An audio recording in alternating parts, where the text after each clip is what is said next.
बुझी मोमबत्ती।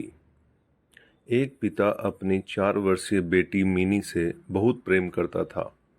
ऑफिस से लौटते वक्त वह रोज उसके लिए तरह तरह के खिलौने और खाने पीने की चीजें लाता था।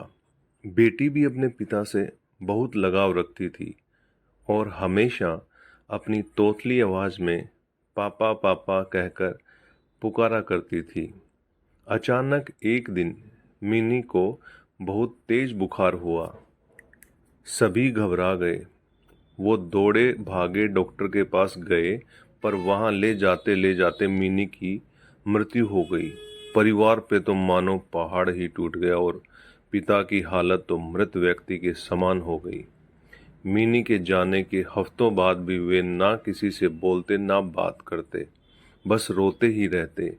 यहाँ तक कि उन्होंने ऑफिस जाना भी छोड़ दिया और घर से निकलना भी बंद कर दिया। आस पड़ोस के लोगों और नाते रिश्तेदारों ने उन्हें समझाने की बहुत कोशिश की, पर वे किसी की ना सुनते।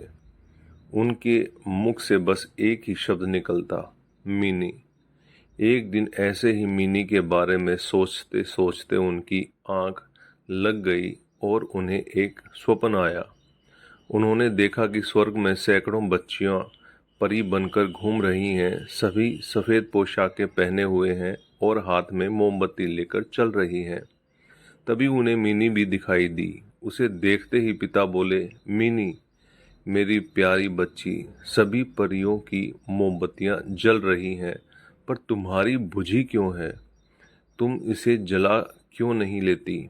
मिनी बोली, पापा मैं तो बार बार मोमबत्ती जलाती हूँ, पर आप इतना रोते ही हो कि आपके आंसुओं से मेरी मोमबत्ती बुझ जाती है। ये सुनते ही पिता की नींद टूट गई। उन्हें अपनी गलती का एहसास हो गया। वे समझ गए कि उनके इस तरह दुखी रहने से उनकी बेटी भी खुश नहीं रह सकती और वह पुनः सामान्य जीवन की तरफ बढ़ने लगे।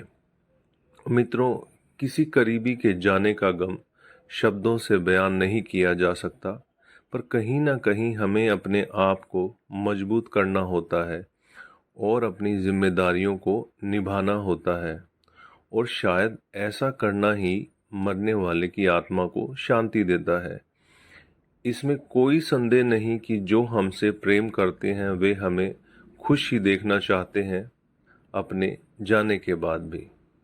तो दोस्तों, ये आपको कैसा लगा नीचे कमेंट करके बताइएगा। अगर आप चैनल पर नए हैं तो चैनल को सब्सक्राइब कीजिएगा, शेयर कीजिएगा। धन्यवाद।